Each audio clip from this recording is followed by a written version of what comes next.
Mga ka-native, magandang araw po sa inyong lahat. Ngayon po, katatapos lang po namin mapakain ng aming mga native chickens, mga Rhode Island Reds, Black Ostolorps, at mga hybrids namin. Pati yung mga sisiyo namin dito at yung mga iba naming mga higanting manok. Yan. Sa ngayon po, meron tayong na-close na deal, 3 manok sa halagang 45,000 pesos. Unang nagustuhan ng ating customer, ang white color. Yan.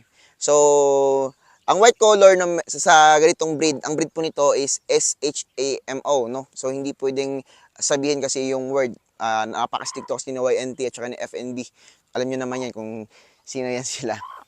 So, itong breed na to, sobrang hirap palabasin ng ganitong kulay, itong puti. Yan. At nagkakalaga to ng 15,000 pesos. Bali, 3 yung kinuha niya, kaya 45,000 pesos.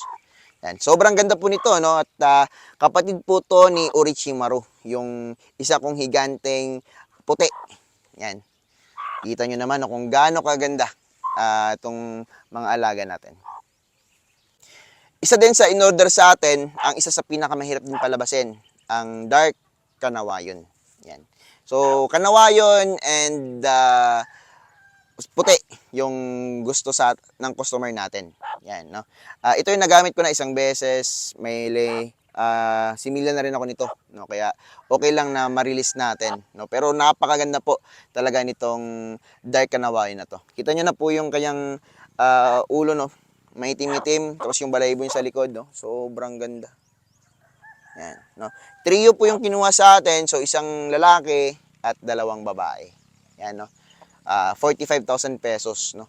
Ito lang yung kinagandahan din minsan sa pag-aalaga ng ganitong breed, no? Kasi habang lumalaki, no, nagmamahal din po yung presyo.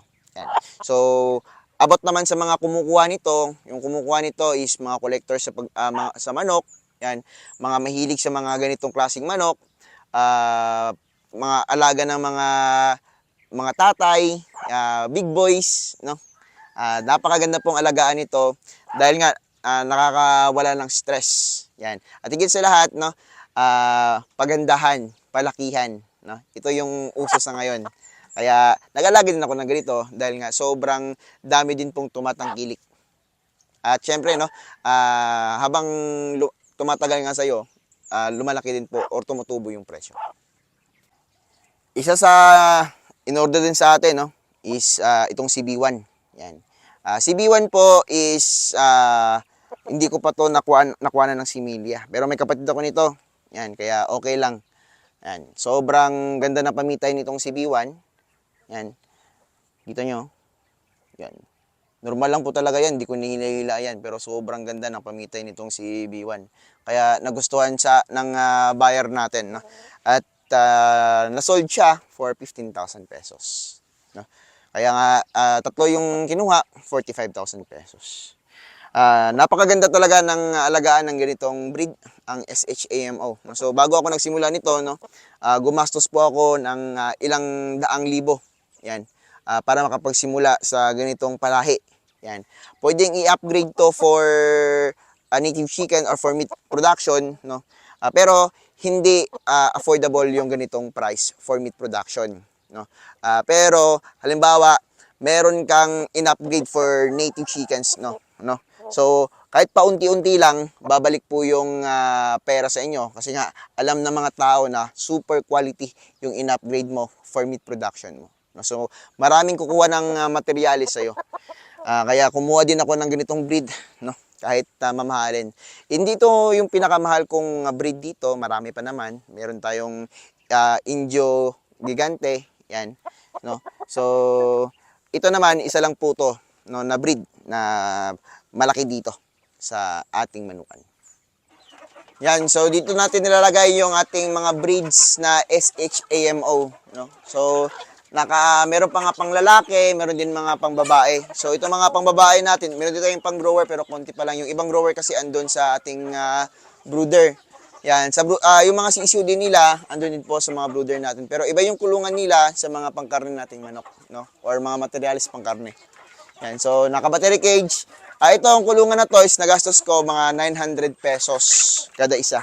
Malang naman dito yung screen dahil galvanized screen yung ginamit natin. And battery cage po sila. Handbreed po yung gamit namin dito. Yan. Dahil nga medyo mahirap to kapag na-free range namin ang klaseng manok na to. Medyo mga suplado sila and konting patapangan lang, no? Talagang magkakasugat.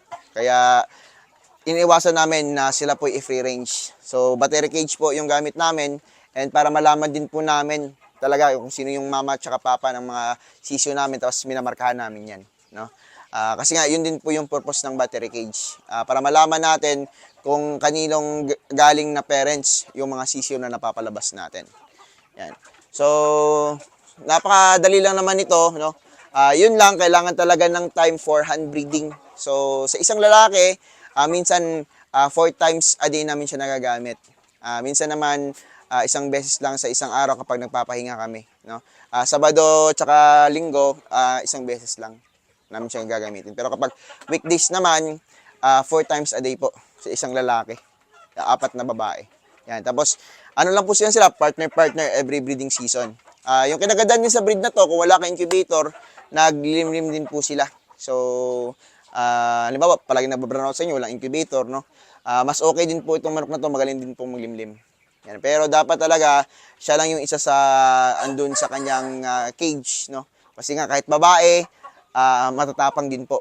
At para sa akin, hindi siya advisable for range, no? If free range natin. Kapag in-upgrade mo siya sa mga pangkarning manok, mga native chickens, heritage chickens, feel ko okay siya, mas magiging kalmado yung bloodline, no? Pero mag-iiba na po yung presyo at magiging pangkarne na siya. Hindi na siya for show or for collections.